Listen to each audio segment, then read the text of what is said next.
जय हिंद, आदाब, नमस्कार, सत श्री अकाल।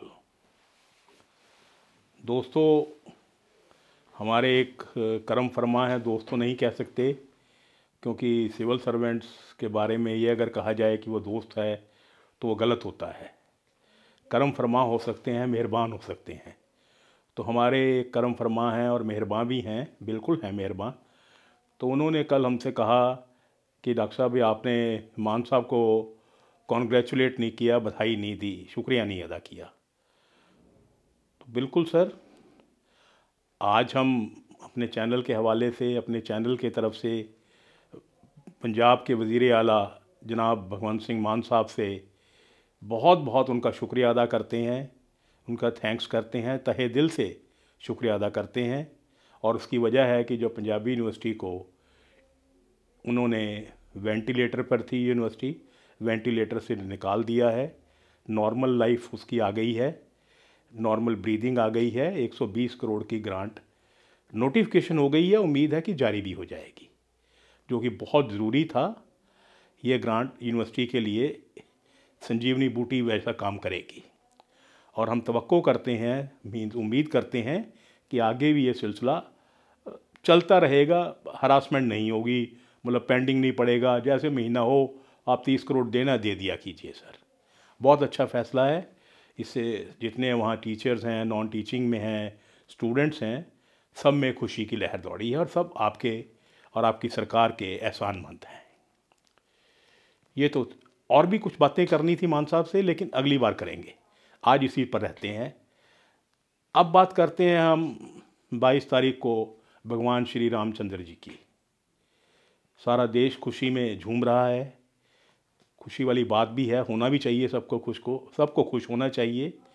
500 साल बाद भगवान श्री रामचंद्र जी, मर्यादा पुरुषोत्तम भगवान श्री रामचंद्र जी अयोध्या वापस आ रहे हैं, कहा जा रहा है। हुआ यूँ दोस्तों कि सारी दुनिया जा रही है अयोध्या, तो बाद में थोड़ा रश हो जाए। कल हम भी अयोध्या चले गए। कल हमने सोचा चलो हम भी जाके माथा टेकाते हैं, कोई इसमें अच्छी बात है, बुरी बात तो कोई नहीं हो सकती।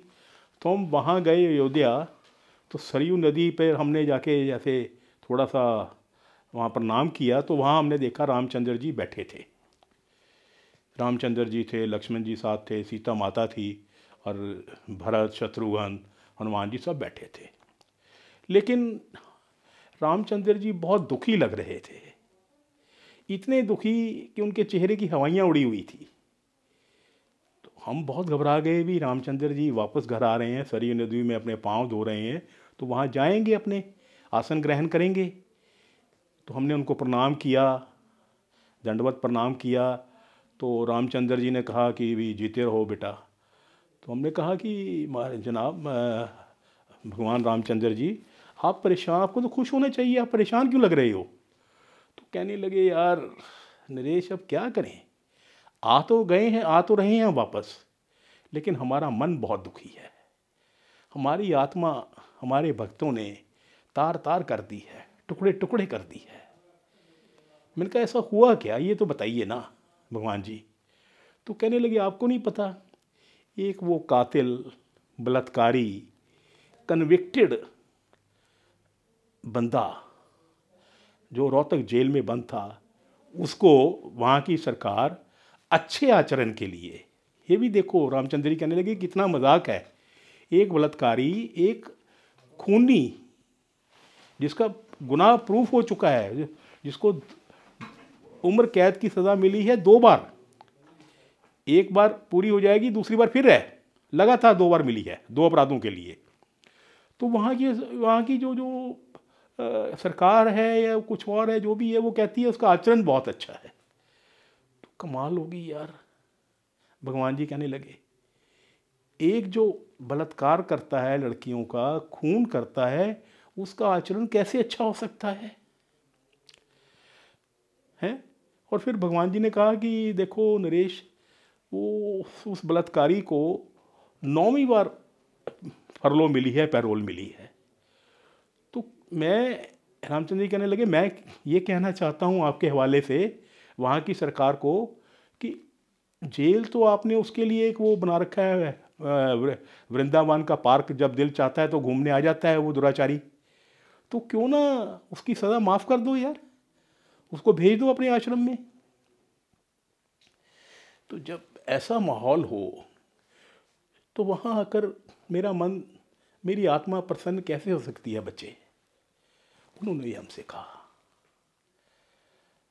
अब हम सारे मुल्क से पूछते हैं, बताइए ये कहाँ का इंसाफ है?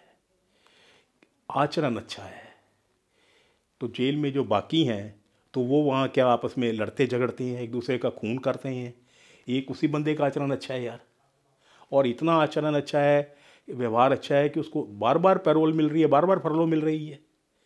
कोई कायदा, कोई कानून नहीं है। जो बंदी सिख बेचारे बैठे हैं, जिनकी सज़ा भी पूरी हो चुकी, उन्हें तो छोड़ना तो क्या, उनको कोई पैरोल नहीं मिलती। एक बंदे को मिली थी, उसके फादर का डेथ हुई थी, वहाँ उसने क्रिमेशन करनी थी 3 घंटे की, और वो भी हाई कोर्ट के थ्रू। तो वहाँ सरकार दे रही है। बहुत गलत है ये सर, बहुत गलत है। और उससे गलत है कि जो मेरे देशवासी चुप रहते हैं। बिल्कुल चुप मत रहो। अगर आप में थोड़ी सी भी इंसानियत है, थोड़ी भी खुददारी है, सब इस बात के लिए सरकार की निखेधी कीजिए, सड़कों पे आइए, जुलूस निकालिए। जितने इंटेलेक्चुअल्स हैं, जितने डॉक्टर्स हैं, जितने जजेस हैं, जितने एक्टर्स हैं, जितने राइटर्स हैं, जितने थिंकर्स हैं, जितने सोशल एक्टिविस्ट्स हैं, जितनी विमेन ऑर्गेनाइजेशन है, सबको बाहर आना चाहिए। पार्टी पुर्टी छोड़ दो यार, कोई पार्टी नहीं किसी की, इंसानियत सबसे बड़ी पार्टी है। एक इतना बड़ा जुल्म हो रहा है देश में, तो सब चुप बैठे हैं।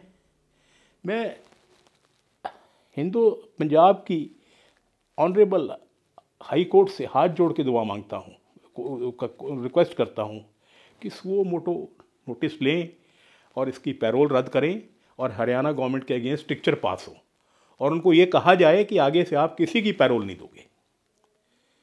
तब तो रियल श्रद्धांजलि है रामचंद्र जी को।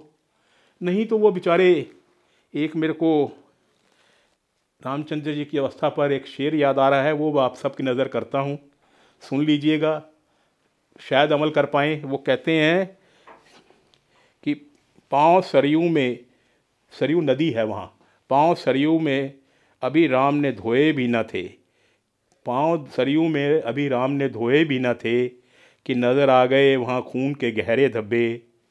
पाँव धोए बिना सरयू के किनारे से उठे, राम ये कहते हुए अपने द्वारे से उठे, राजधानी की फ़ज़ा रास ना आई मुझे, क्या मेरे भक्त ही दिलवाएंगे दूसरा बनवास मुझे। शुक्रिया, थैंक यू।